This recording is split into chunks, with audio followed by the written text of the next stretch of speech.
Welcome to my nightmare. It's kind of like buying a car as is, right? There's no way you can safety it. And where's the box of explosives? I'm gonna learn a lot about what's going on with the water in this house. That is crazy. Yeah, it's nasty. So structurally, the house is a nightmare. There's just so much to fix, and we're just gonna basically try to modernize everything. That's a big rodent. Renovator 1, bathroom, nothing. Here's the secret weapon. Better to learn how to do this yourself. Look at the water damage here. Oh, this is where it gets interesting. Oh yeah. That is crazy. Look at this. That is fantastic. This is not even 4 feet wide.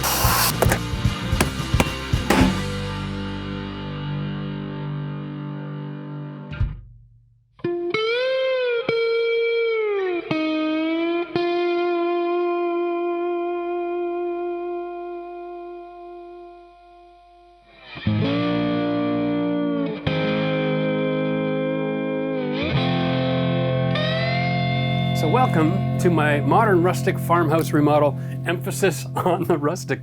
We have got a lot of things in this basement project that we have got to redo. So we're talking structure, plumbing, mechanical, electrical. Every aspect of how this house is built needs to be redone before we can build upstairs. So if you're like me, you bought a house, something like this, because A, it was a financial necessity, or you are just a DIY, you can't wait to get your hands dirty and get down and start something from scratch. My God, this house needs just about everything done to it. One quick look and you realize there's been a lot of different people over a long time having a little bit of their hand involved in this mess, just trying to keep this house afloat. But in this project, we are going to start from the beginning, which is our foundation, and we're going to restore this house back to something that we can be comfortable saying it's going to be around for another 100 years. Now, this is not a basement renovation project. We're not trying to make this a livable space.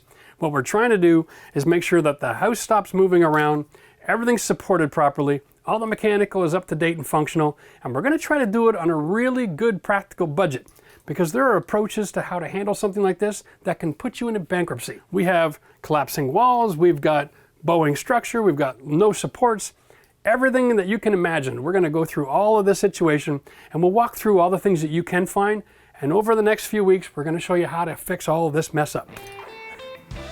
So here we are, and you start to get an idea of what's going on in this crazy house. When we came and did our first walkthrough with our home inspector before we bought this place, he basically came down the stairs and said, okay, so it's kind of like buying a car as is, right? There's no way you can safety it. Everything here is wrong. But if you want the house, you can accept it in the condition that it's at. And I'm like, great, this is perfect for me. So we're gonna go through the list real quick. First, we got structure, okay? So we have a staircase, we have interior walls upstairs on each side of the staircase that go right to the roof. So all of the load of the house comes to these walls next to the stairs. And in this situation, it's actually right here. You know where this piece of laminate here is holding the house together? Somebody at some point cut through the whole floor from 3 feet over there, almost 20 feet the other direction, and cut the entire support structure out. Because what this is you have trees, you have these subfloor tongue and groove. These are 1.5 inches. I mean, they're actually 1.25 inches, but you know how that works. And then all of the framing for the rest of the house is set on top of that. It's balloon construction, so they actually toenail into the subfloor, but they cut that all out. And so now it's dropped in, and they went, whoops, so they're putting in posts and posts and posts to help hold the house together. What a disaster. So structurally, the house is a nightmare. These trees don't have enough support. They're going clear span side to side. They've got a few posts now, which is great, but there's a need for a whole lot more support to help level everything out. So before we can go with the structure, we gotta kind of lift up the main body of the house. I'm gonna need a structural engineer in here just so that I can get this job done, knowing that it's not gonna have a problem down the road, and help create a strategy, because we even have the exterior walls buckling in certain places because it's carrying so much load, and the water's coming through the wall, it's eroding the mortar, there's a lot going on. Okay, so that's the structure issues. We have plumbing issues. Cottage plumbing. I mean, you gotta love a house that's a mix of copper and rubber hose. No one's ever really taken the time to make an upgrade, just an adjustment. So my guess is originally this house was a cottage. There's black hoses coming from the pump in the far corner, over to the hot water tank, and then over here, and then certain areas that converts, a lot of different conversion systems. You can see over here, the hot water tank I mean, just the amount of leaking that's happening and corrosion. Now, this hot water tank is from 2013. It's not even 6 years old yet. And I think I'm gonna have to buy one next week and replace it. I don't even really want to use electric heat here long term, but I'm afraid this thing's gonna fail, so we better get that switched out. All the drain system and the pipes, the strange thing about all of the plumbing in this house is there is no vent stack in the roof. So anybody who understands plumbing knows that if you have water rushing, you have to have air coming in behind it or it creates a vacuum. In this house, we don't really have a vacuum, so I'm expecting to find vent stack in the attic, maybe sitting in the soffit, I'm not sure, but we'll need to locate that and get that fixed. When it comes to the electrical, we have a lot of different wiring going on. I think most of the wire in this house is copper, which is good. It looks like most of this has been tacked in and so wrapping around every one of these posts. For the most part, it doesn't look dangerous. There's a lot of little things that are wrong with the electrical work in this house. A lot of handyman special. I mean, there's light fixtures. They don't have grommets. They just got loose wire rubbing up against the metal boxes. That kind of stuff is wrong. But in the grand scheme of this project, it's pretty minor. So, the HVAC, we have a combination. We have a relatively newer furnace. It's only about 15 or 20 years old, which is good. We have two massive cold air returns on the main floor, one on each side of the stairs, which is strange. So I'm not sure who designed the system or if they're just picking up what was there from the last one. But this system ties into some really old ducting, and all the heat runs going upstairs go through the outside wall. So there is no heat run going through the interior walls of this house. Everything goes through the outside wall, which means in the wintertime, all the heat that's traveling up to the bedrooms is being cooled off before it gets there because it's on the outside wall and there's no insulation in it. Brilliant. So that explains the heating bill last winter. $3,000 to heat this place. Insane. So we are going to have to basically remove all of this, fix the structure, reinstate all of it, and my joy is that I live here now. So I have to also make sure it's functional at the end of every day. Great. Welcome to my nightmare. Bottom line is, if you're renovating a house like this, this is exactly the situation you're living in. So we're going to show you all of our tips and tricks for how to put in brand new systems while you're still making sure the house is functional and living in it. And we're going to show you how to save something like this, and don't be afraid to just treat it like it's a cellar, right? Let's just make sure all the mechanical and the structure is functional. Try to keep it as dry as you can so that we can manage any kind of mold growth or anything like that. And if you want storage, for God's sake, build a shed, watch our video on that. So Jeff, let's talk about the issues that we've had in the basement. Yeah, okay. So we got this house.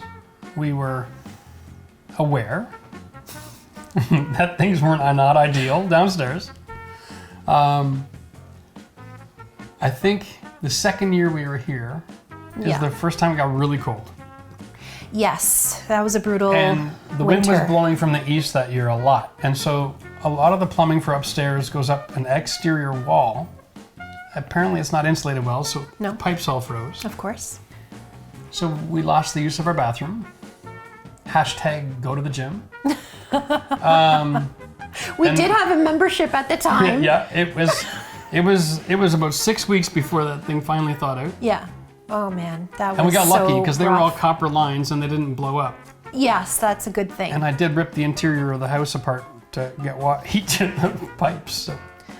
But it ended up backing up through the sump pump downstairs. Well, that was a different event. That was a different event. We had oh a gosh, sump pump I can't fail. keep up. And so then one spring, when all the snow was melting, the sump pump failed, and we ended up with 6 inches of water in the basement. Yeah, that was awful. That was exciting. And that has led us to we needed a new hot water tank. We needed a new furnace. Mm-hmm. That was great. Love that event. And then twice since we've been here, we've had the pipe going to our septic tank froze solid. Yeah, was that when we were in like vacationing somewhere? Well, the first time it was just because it was super cold. Like we had a few weeks in the winter time where it dropped to like -40 and the frost level got so deep, the pipe froze solid. Yeah. And I had the plumber come out and he rescued us. That's crazy. And it was expensive. Oh, yes. It's specialized equipment. And Brought in all of his special equipment and we had to keep the the exterior doors open. It was like and almost $2,000 to fix that. running his equipment straight through the kitchen, The which whole was house such a was hassle. it was a disaster. And then the second time we went on holidays and we That's the came time I we was talking came about. back and our house was frozen. Yeah. I guess the furnace had failed at some point. We've had our share of problems with this Our house. air exhaust and intake is on a wall that if the wind blows the right way, it just shuts the furnace off. Yeah. So we have to move that obviously, but the furnace failed. We came back from holidays after a week in Florida and the house was frozen solid, including all of the pipes. And so I just put you in a hotel with our dog. Yes, that was And so I spent awesome. a weekend in the basement. I cut the pipes off the wall.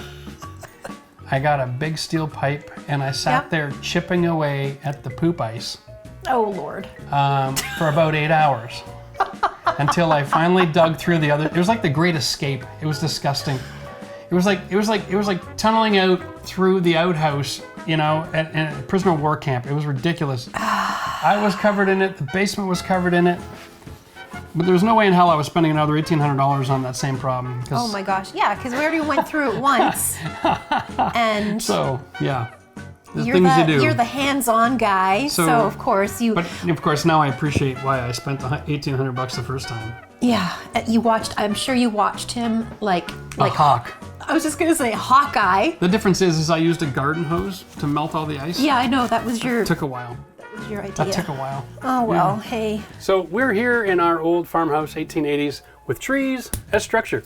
But it doesn't really matter what kind of house you have. If you're watching this video, it's because something has happened in your home and you've got to be creative with repairing your structure. A lot of times people don't understand that just because you have structure doesn't mean it's good structure. If you have a span that's more than 16 feet, you need a support post going down to carry the load. What we have here is a really old house, and they made these trees go clear across the whole 25 feet of the house. And so what you'll see in a lot of old houses is the roof will actually start to cave in because the whole house is literally falling in the middle. In this situation, we bought a house that needs a lot of work, and the perimeter of the house is, you know, it's held up pretty good. They've got a lot of posts on the beams on the outside of the wall, but down through the middle of the house, they've got an old cistern here. They got the odd 2x4 slapped in. This one isn't supported at all. And so it's actually starting to crack and it's showing a lot of signs of wear. So before we get our structural engineer in this project to tell us how to fix this up, we want to get some temporary support in here and shore this up so that it doesn't fall apart in the meantime. So the way we do this is actually pretty straightforward. If you have a car jack, I would highly recommend buying one if you don't. Messing around with this kind of stuff without the proper tools is actually kind of dangerous. What we have here is a 3-ton jack, and it's for basically automotive purposes, but we use this on structure all the time, and it is an absolute lifesaver. So be careful here. This is, you know, it's necessary to be sober. And we give this a lift. And you hear that? Listen for the house. It's going to be making some moaning and groaning noises. Here we go. Now we know we have movement. So this particular tree is on a post on either end of the 20-foot span. And if I'm just lifting the middle, I run the risk of taking all the load on the whole beam and lifting this beam up, and then the other two posts will be disengaged. So this is why this process takes some time, okay? And this is where the pins go, okay? This is correct. And set it down a little bit. This is incorrect. I don't know how many times I've seen this. Almost everywhere I go, I see this. One shear pin. Anybody who's ever owned a snowblower, you know there's a shear pin on each side. They don't just rely on one pin. If I do it this way, I'm relying on the shear strength of one pin to hold up my house. Lift this up a little bit. We line this up properly. I'm relying on 2 shear pins, and it's from the different sides of the column. Double the strength, double your fun, right? This is how you want to do this. Now this drops in, you can see it actually sits in the cradle right there, so that nothing's sliding around. Okay.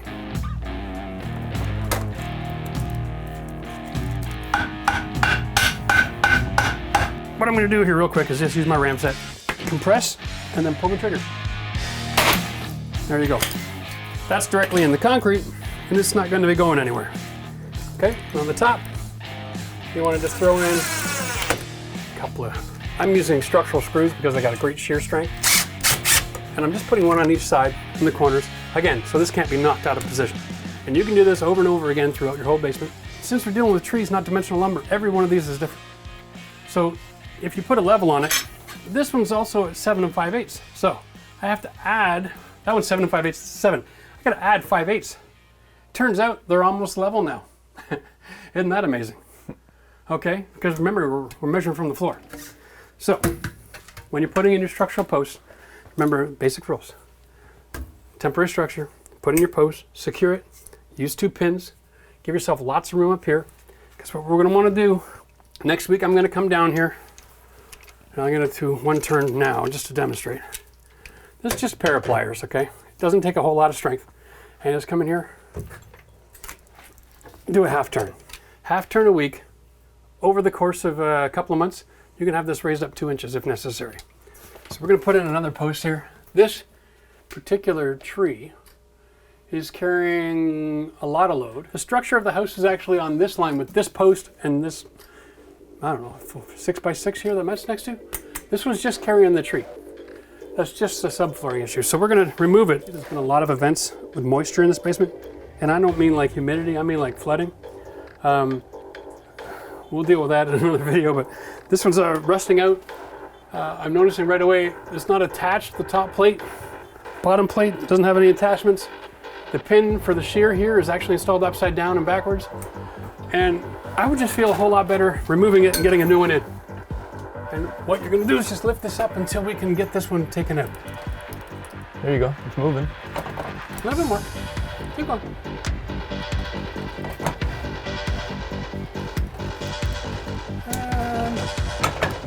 Almost. It's getting really hard to pull now, Dad. There we go. Okay. Let's get rid of this old rusty crap. Now, Can you go outside, Mom? That'd make me a lot happier. relax. It's not dangerous.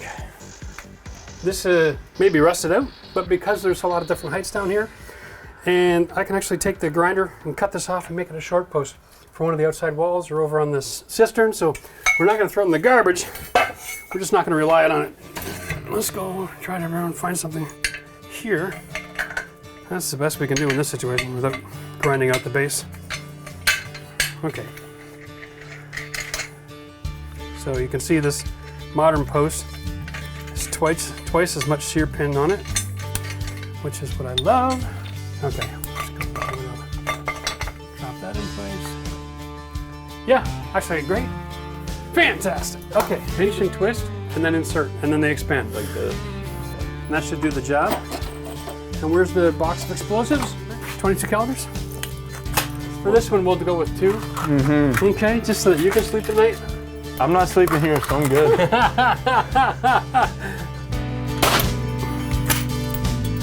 Fire in the hole.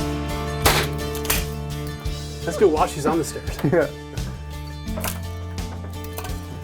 Here we go. Run, Mom! Perfect. Every time.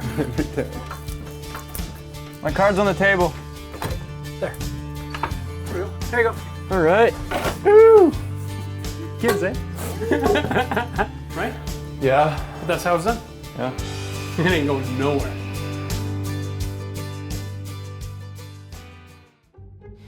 So what are your plans for the basement? Not much. Well, I know, because You've seen it, right? I mean, we really don't have a lot of options. We can't finish it exactly. So Well- maybe just share about that. Sure. I mean, our basement, if you've seen the videos, it's a little shallow. Head clearance underneath the trees that are down there is about 5.5 feet. So if you're really short, you're fine. But to turn that into a living space requires a whole lot of work. Like, we're out in the country. Our house is on a 1 acre lot, which is nice. And if we need more living space, our best plan is actually to do an addition. It's cheaper to add on the building than to fix a basement up. Now, if this house was in the middle of the city and the housing values would support renovating the basement, maybe. Underpinning, getting more head clearance, restructuring, waterproofing, excavating the foundation, restoring. Wow, yeah, the amount of work there, I could spend If I wanted to make that basement livable, Yeah.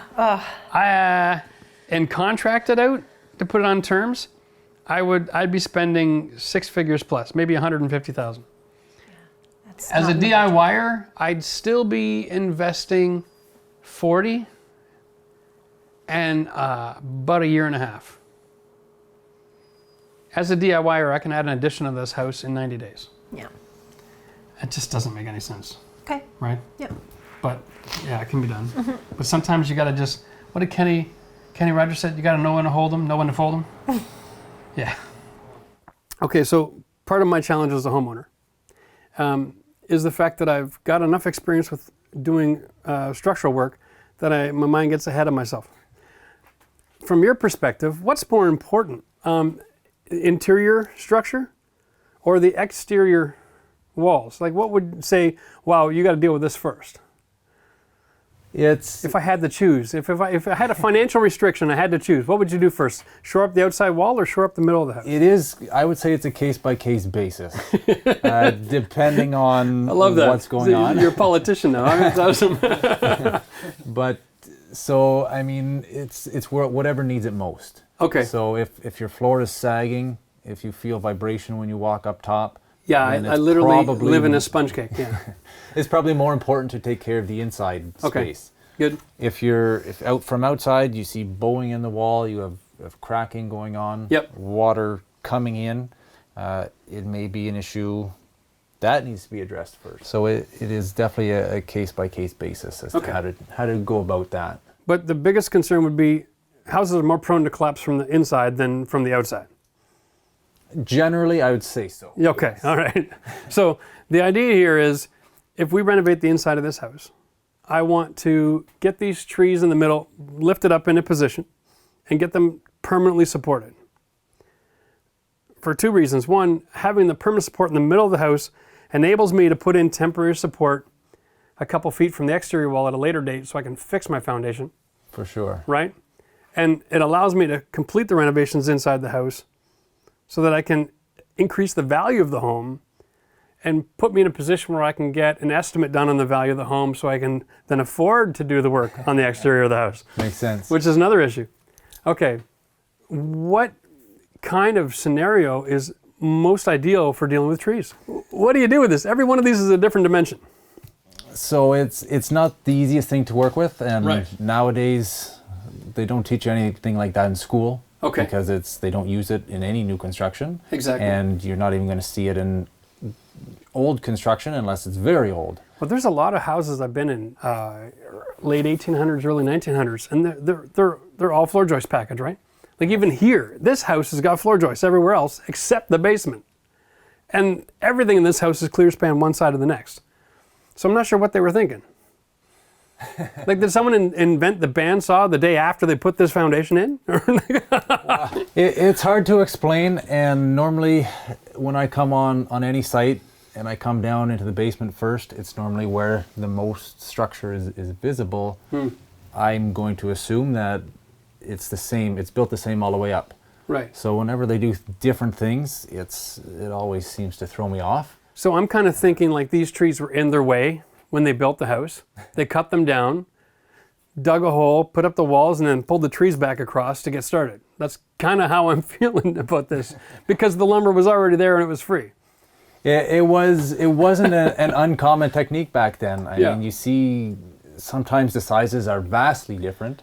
Here, at least they look It's pretty nominal. constant. Yeah, you know, it's like it's relatively the same. Yeah. Okay, so we want to do the idea of we need basically two structural loads on each side of the staircase because the house is cut in half by the stairs. Right. You know, I came in here with a preconceived notion of the idea of putting in a point load over here, underneath here, going right across over top of the foundation wall, and cantilevering the load coming from the second floor onto that. Is that wishful thinking, or is that reasonable with today's technology? It can definitely be done. So again, depending on what sort of weight we have coming down on the cantilevered section, Yep. that will limit our design Okay. for a beam down here. Because I know, you know, almost anything is possible with a big piece of steel. That's right. But as a DIYer, I'm trying my best on this channel to show people how to do things themselves. So if you can come at it from the approach of laminating lumber and steel together as components once they're in the basement, that would be more ideal. I would rather have a piece of steel with pre-drilled holes according to an engineer drawing that I can put on the wood, template, drill the holes, come back to the other side, install it in place, jack it all up, just me with one helper. That makes a lot more sense for the system that I'm going with here. Well, yeah, it's not easy to slide a big continuous heavy steel beam in through. Especially with all these posts everywhere. Yeah. Like I don't have a lot of playroom. And I've been in companies where we'd call all the crews and 14 guys would show up and we'd all carry a beam in. That's not happening on this job. So we'd try to keep things under a couple 100 pounds per unit would be great. Yeah. And install them one at a time.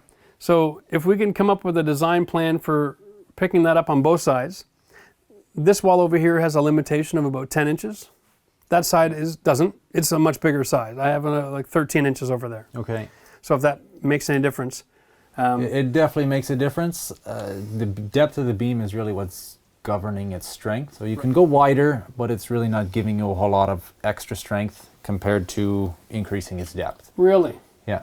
Would it make sense then on this side if I was to remove part of the foundation wall in order to let the beam go all the way out?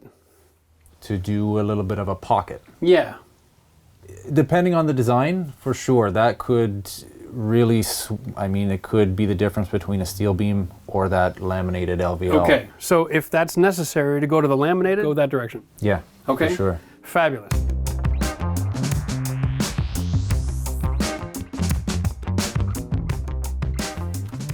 Hey Matt, you want to come here for a second, buddy? I want to show you something. Sure. Come on. Oh. Okay, so you know how we're fixing all the foundation down here. We're going to run on the mechanical. Yep. You saw here how they cut these trees off, and they did the structure, and they had the stairs. Mm-hmm. They didn't cut a hole in the wall to run all the mechanical. This was actually the old window. It's pretty cool. You don't usually see this. In most cases, like these top plates are put on just to carry the structure that comes across, right? This is original structure beam that was all the way across. They've got this all cut out. That's absolutely amazing. It must have been pretty short, eh? So this is the access to the crawl space I never had the last time I was down there. So this is awesome. So what I want to do, I'm going to get you to remove the garbage and try to get some of this dirt out of the way so that you can crawl in there and finish insulating right up into the front corner. That's part of an old license plate. Back when they were made out of metal. And that is not staged. Look at that. I wonder if there's any other trophies in here. Wow, this is cool. Why is there a brick here? There's not a single brick in this entire structure. There's a brick down here. Wow. Yeah. Freaked me out. All right. Oh, what is that? This is turning from a DIY channel to what can we find under a house type of channel. Yeah. Oh, but take it in. Smell that. That's what 140 years old smells like. So listen, as soon as you get this cleaned up, we're gonna get this finished up, the insulation. Yep. And then we'll reintroduce all of our duct lines. We've got 3 lines, one upstairs, one by the front door, and then one to heat the crawl space. We'll get all that reintroduced, and then we can rebuild our stairs. Oh, wow.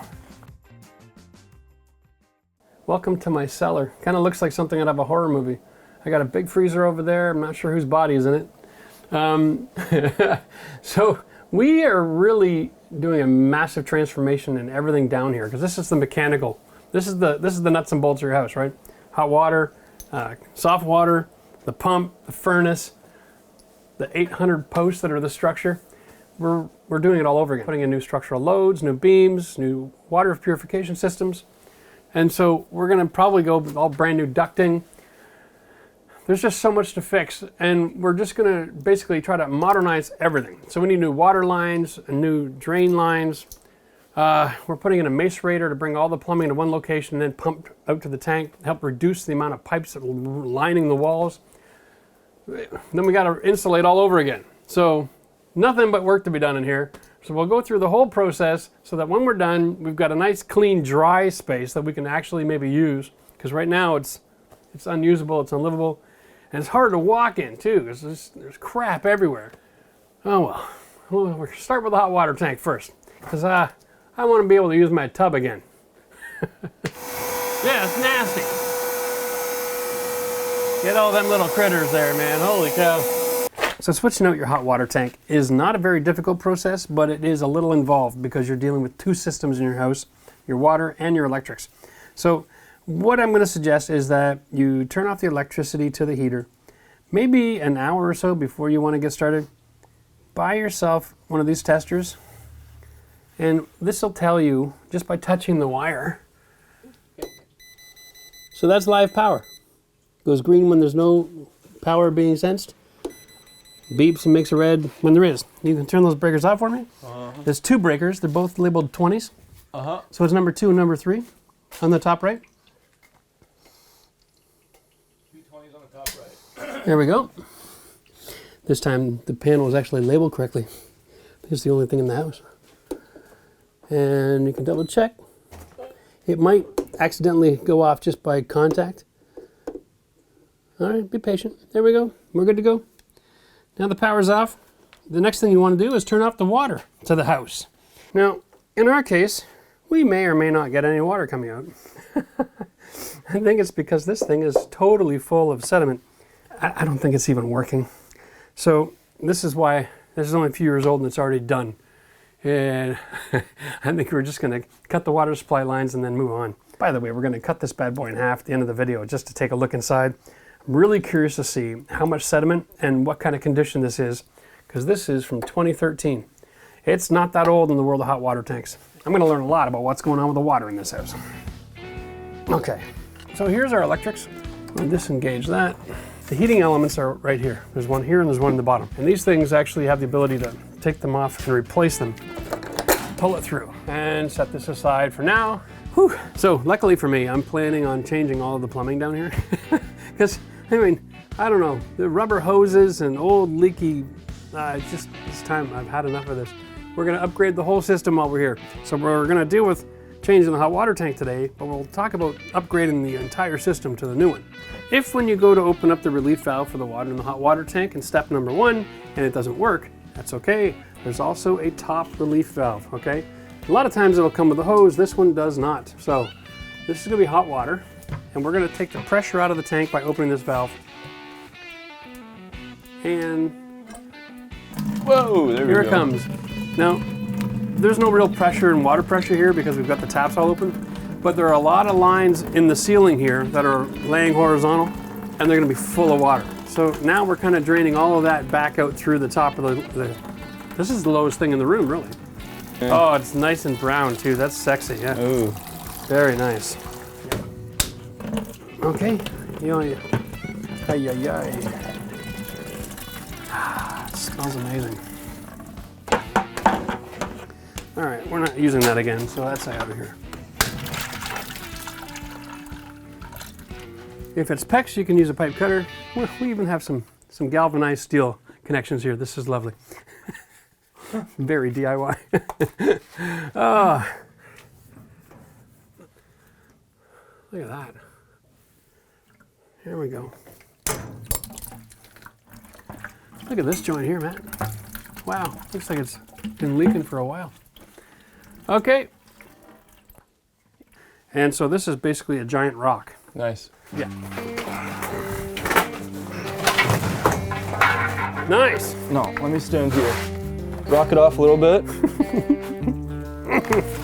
Come on, oldie. Yeah. Okay. Here we go. I got it. Yeah. Okay, you want to roll it to the side? Is that your idea? So what's the plan? Roll it. Roll it where? Not where it's standing so it can lay flat. Roll it that way. Now stand that bad boy up. Yummy, yummy, yummy. I didn't know this is what we were doing today. Isn't that fun? Okay.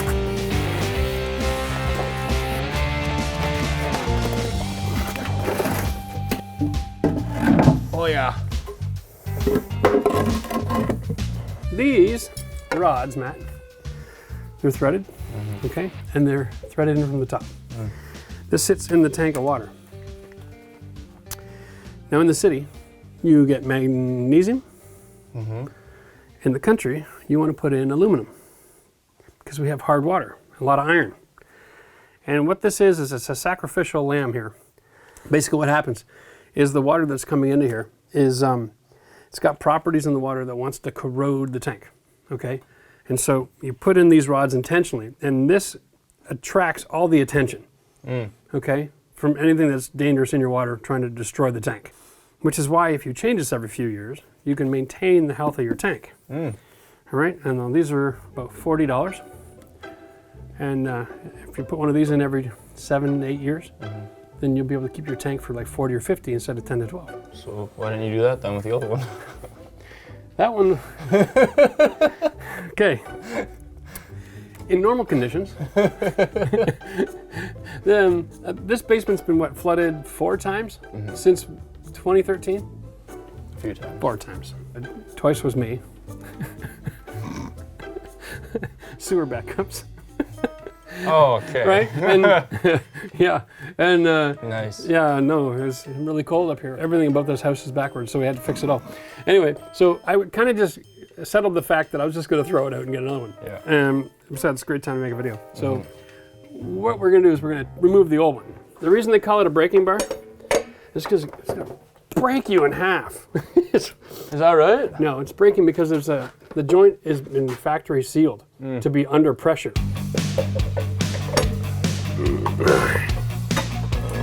It's so much fun, Lisa. I'll do one more. Yeah.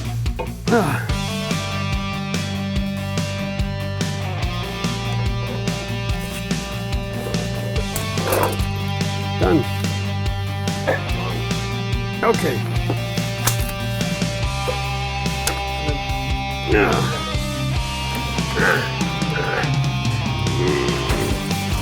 That's good now.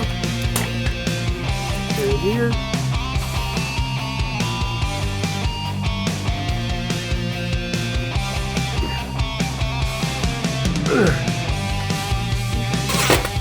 Ta-da! Now, this is going to take a couple hours to heat up. Not a big deal. We're going to just continue working on some of the other work here in a few minutes, but before we do that, we want to cut the old tank in half and see what the heck happened there. We're going to drill some holes in this thing and find out if there's any water in it.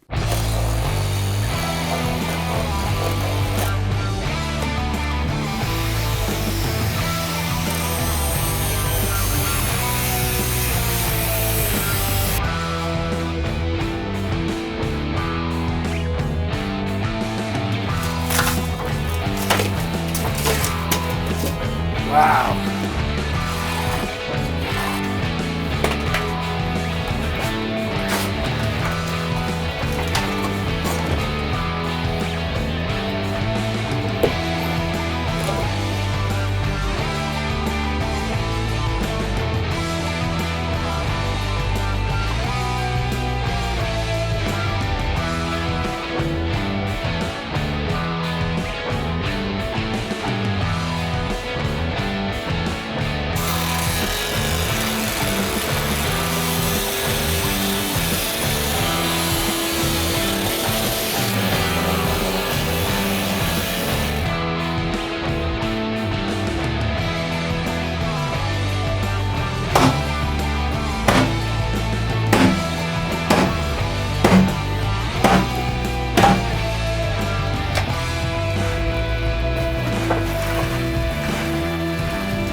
Nasty, right? So on the bottom left of the screen, that's the plastic pipe that brings the water supply. Wow. And then that big corroded looking thing is the heating element. And if you take a good look, in the background there's a black thin rod going from left to right on a slight degree of downward. That's the original aluminum anode rod, almost completely eaten away after only 6 years. Wow, folks, change your anode rods every 5 years. That is crazy. Wow. Well, I knew it was gonna be nasty. I had no idea it was gonna be that corroded. Like, I knew the elements were gonna be gone. The anode rod is only like 4 years old. That's insane. It's almost completely eaten away. Solid shaft of aluminum. And the bottom of this is totally filled with all kinds of debris and sediment. My goodness. Oh, wow. So finally it has arrived. Today we are installing our saniflow macerator unit in the basement. That's 2 macerator units. And the reason I got the one with 2 is because if I'm going to put the whole house on this system, if one of these macerator units fails, I need to have the system operating while I'm getting maintenance done. I'm going to place an order for service or for parts. I need to have it operating still. So in the book they've got this great chart and it shows the unit and the vertical capability up to 30 feet. All right. So if you want to make a bunker in your cellar and be a prepper, you can use one of these. It also, at 30 feet high, it'll also go 32 feet horizontally. But at 6 feet high, it goes 360 feet horizontally, which is crazy. So, I mean, that is really awesome.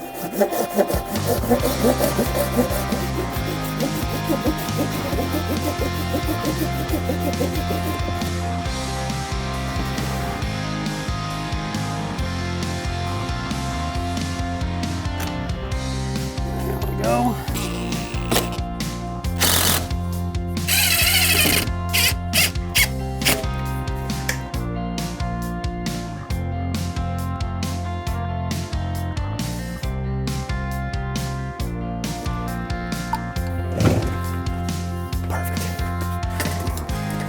There we go.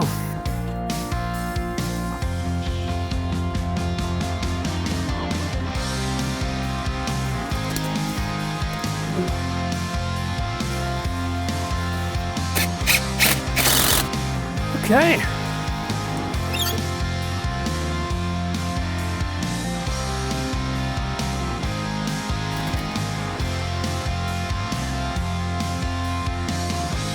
And switch.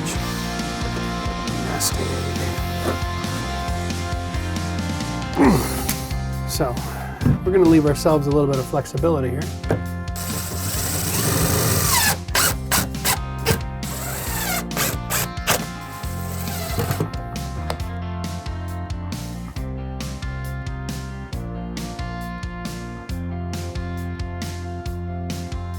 Okay, so we got it all back together again. Today I am going to be installing a brand new water softening system. I've got a lot of creative things going on, but the goal here is to ultimately get everything down to a shark bite fitting. It's a bit of a process, but you need to make sure that you can disconnect. So that's why using something like shark bite is so perfect. So when it comes time to do that, you just release this, pop the tank off, and off you go. This particular inlet, it needs a 1-inch male NPT thread. So I've got that in copper, and that is going to fit just fine. We're going to use a little bit of thread sealer. Then I've got a reducer that goes inside of that, and that needs to be torched on. And then I've got copper pipe that goes inside of the reducer, and that gives me my 3/4 inch line, which is the same size as my shark bite fitting. 3/4. Get flux inside of there. We'll add this pipe. Okay. And then we're going to hold it. Push the button, and it keeps it on. I figured we would show you the alternative to shark bite. And the funny thing is, no matter what you use, you're still going to use shark bite eventually. But if you can't find fittings that fit in your area, doing this will definitely work. Now I just got to do another one.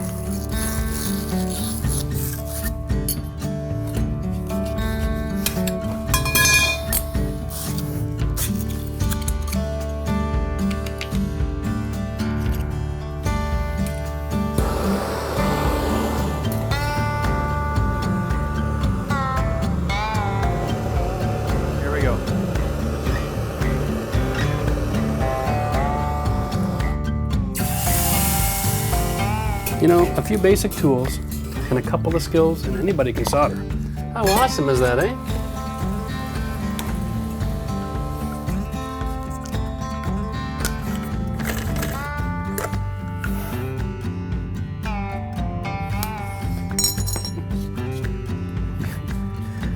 Here we go. Same thing, we're gonna go backwards. Ha, did you catch that on the camera? Right there, that's perfect. Now it's time to go forward. That's what I'm talking about by you can feel it. Sometimes you can even hear it.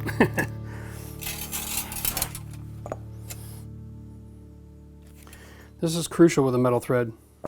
There we go. Because with metal threads, when you tighten that on, you're gonna wanna use a wrench, and you can cross thread this using a wrench, and you won't even notice. It'd be like a hot knife through butter. Now we take our wrench, and we're gonna bury this as much as we can. I know this is a little bit ridiculous with these straps on, but the beautiful part about installing like this is because we're using the shark bites, we have the ability to actually release this again when we want to, but if we notice anything is dripping after we install, you can always take the wrench and tighten, because shark bites can move freely on the pipe after installation. So this gives you the ability to tighten things up if you develop a drip. Okay, so now we're ready to put in the canister. The other thing it comes with is this awesome little O-ring. Now, I'm going to take advantage of my silicone here, and I'm going to lubricate this gasket before I install it. This will keep it from buckling during install. It's also really nice on the hands. Whew! For installation, we're just going to put this up here and really pull that into position. Now it's just plug and play. I mean, this is really gets about as easy as it gets. Except my hands are greasy now that I've used that cream on them. I can't even hold the pipe. I'm gonna have to call my son down here to do this for me. Be right back. You gotta twist when you do it, right? Oh, you're right about that silicone. Yeah, we even got it on the pipe now. I On can't. the pipe cutters. All right, there we go. So, there we go. Okay, that goes from here into here. So I'm gonna use this. Can't even put that. I can't do anything with these hands now. Okay, this is you. I need you to do this. I can't. Should I cut it or? No, I gotta squeeze this on. I want you to squeeze this on and wrap it in. Yeah, you got it. Now you wrap the pipe.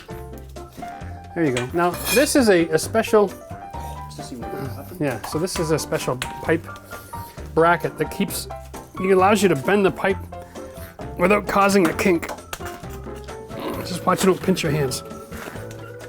Okay. Snap that in place. Yes. Greasy stuff everywhere, don't I? I should stop touching things. Gosh. Can't do anything. Okay, hold on. Hold that pipe still, will you?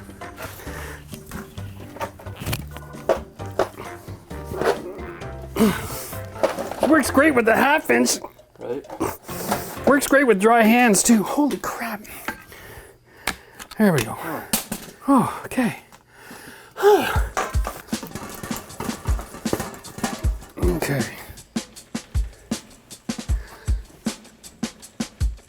That's definitely cross. Yeah, it's tricky. There you go. Uh-huh. Yeah, you got That's it. it. Well done.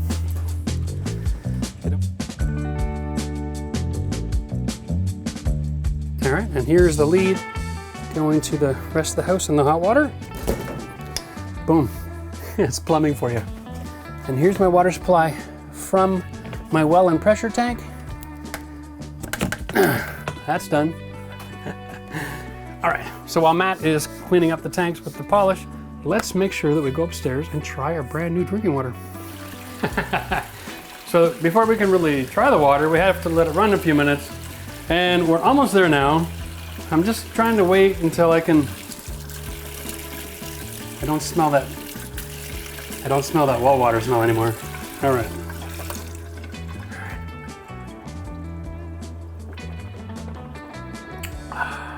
Hey, nice.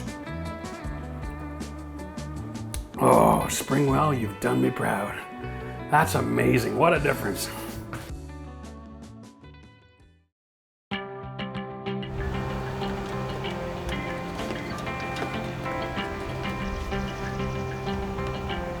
Yeah, it's a nest.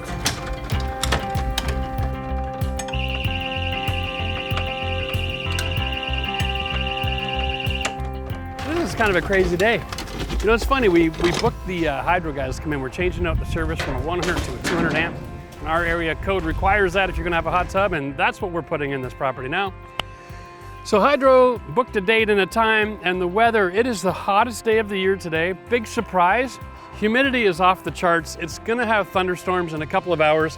So we got the Hydro crew down the street. They're changing transformers and supply lines, bringing everything up to here, because we're putting a new power supply line to the house, into the basement, changing over the panel. Oh, before we can do all that though, we got to skin off the old house and get it prepped for the new mast to go on so we can run our power up. And then they're gonna take the old panel off downstairs. We're gonna put in a new panel down there, insulate the exterior wall, seal the vapor barrier up. There's a lot of a dance going on. The good news is everybody's here, all the materials are here, we're all on time, things are going well. Hopefully in the next couple hours we can finish the dance outside, and then it can rain all it likes because we can get the hydro back on, finish the panel downstairs. It's gonna be a long, hot, muggy day.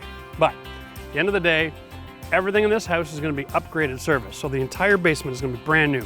New pump, new heater, new hot water, new electrical, new water purification, new macerator. The list goes on and on. New insulation, new vapor barrier, new framing, new jack posts, this is the way to do it, right? Start with your foundation, have a really good plan to get everything updated, and then the rest of the house holds value. Let's get back to work. The goal here is just get the lights to the main floor, a few of the major circuits to the kitchen, the furnace AC working again. Outside of that, the rest of the finishing can be tied into my homeowner permit on all the rooms. So we don't have a panic here to make sure that all 40 of these wires go back in. Give me the basics on the new wires and we'll call it a day.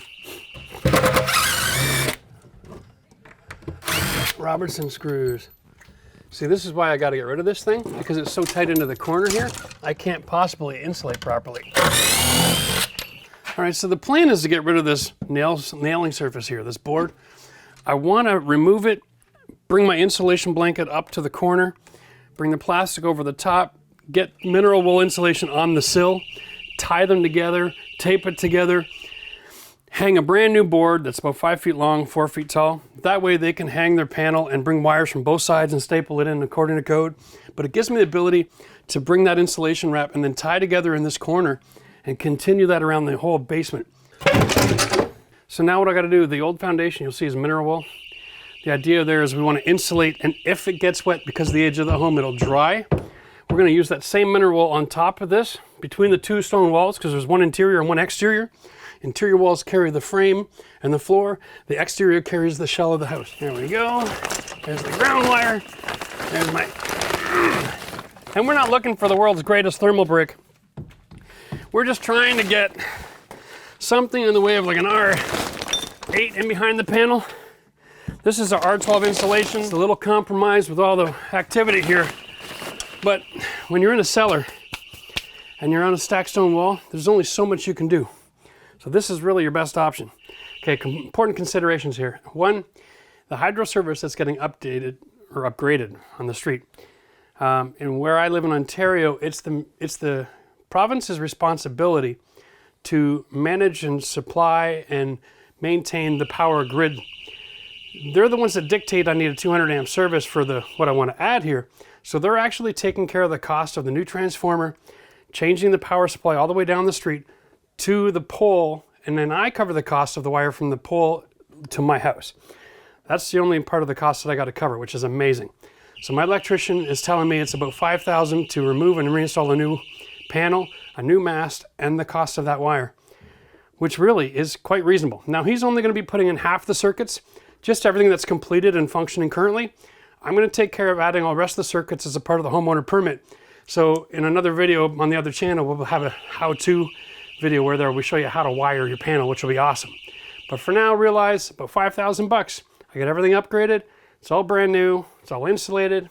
I couldn't be happier.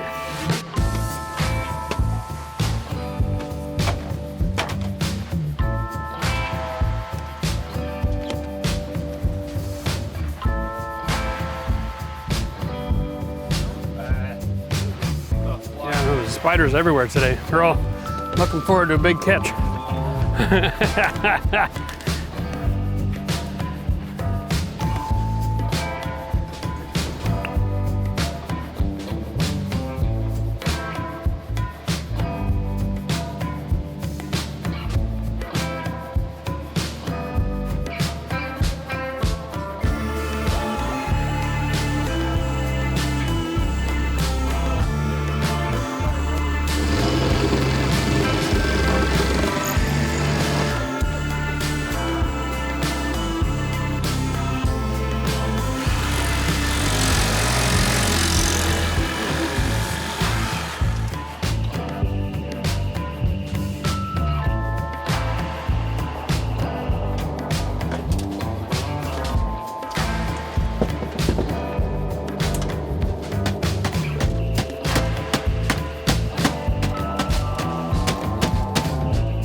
Good.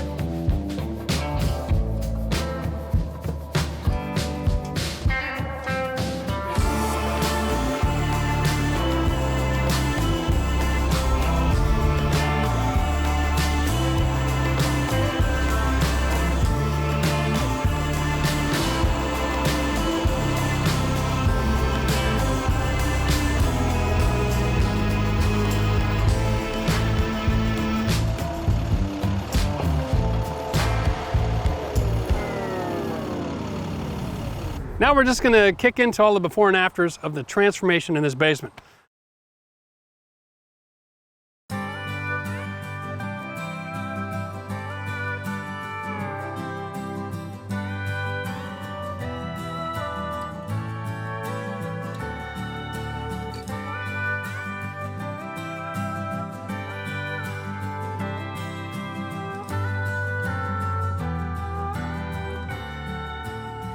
All right, guys, welcome to my finished basement. Not designed to be a living space, but we can function down here finally. It's clean. We've painted the ceiling. It's a primer sealer oil paint. It'll help extend the life of this floor joist action. We've also got our chest freezer down here. We've got our macerator to make the bathroom work. We've got a new hot water tank. We've got a brand new electrical panel, 200 amp service, so we can add a hot tub. We've got our new water softening system. Now listen, it's not the one that we did the video on. That one was working okay. But the old softener failed, and then we had to get a new one, and the water test showed us that the system that we had in place here just wasn't going to get us the quality we wanted. And the reality is that in this area, the housing market has been booming lately. Figure that. I guess everybody wants to move here now. So the valuation of this house has gone up a little bit and has allowed us a little bit of flexibility to push the budget. So we had a brand new Kinetico system installed. It's a multi-stage system, and it's got all the bells and whistles. So now my water is purer than melted glaciers, and I'm loving it. All right, we'll have other videos on that later. But for now, let's just go. We added a new furnace, upgraded that, added air conditioning, right? Now we got air conditioning lines in here, all the waste and drain, all brand new electrical. We've got smoke detectors on every level tied together now. Wow, this has been a massive undertaking, and it doesn't look like much down here as far as the change, but it's clean. The air is different. The humidity isn't as bad. It's just brighter, and it's not so daunting to come down here, right? We also have tied in all of the thermal and vapor barrier from upstairs right around our stone walls with this insulation blanket, and that is making a world of difference. It means that the floors on the main floor are going to be warm in the wintertime now instead of freezing cold, and I think this is the perfect blend of good science, good building practice, and practicality based on the condition of the home and the age of the home and the real estate market that I'm living in. I maybe, if I hold on to this house till springtime next year before I sell it, might be able to upgrade the hot water tank to a gas on-demand hot water system, which would be a really nice feature, but we're gonna let our real estate agent do some comparables in the neighborhood, find out if there's enough value to support that move, And if there is, we'll be able to knock that video off and bring that to you as well, because there are lots of places where that makes great sense, and there are lots of places where it doesn't. It all depends where you live and what the age and value of your home is. So this is basically it for now. We've got it clean, we've got it structural sound, we've got it thermally taken care of, we've got everything updated, all our mechanical's brand new. There's just no reason to not fall in love with this house anymore, and I'm glad I'm finally out of the basement. Hey, and don't forget, if you like the information in these kind of videos, then give us a thumbs up. Don't forget to subscribe to the channel. We've got new videos coming out every 3 weeks. We're trying to keep you updated on the progress of this massive farmhouse renovation. And if you're just new to the channel, then click the link up here. You can start from the very beginning and see all the episodes as we're on our journey. Come and join us. It's a lot of fun. We'll see you soon.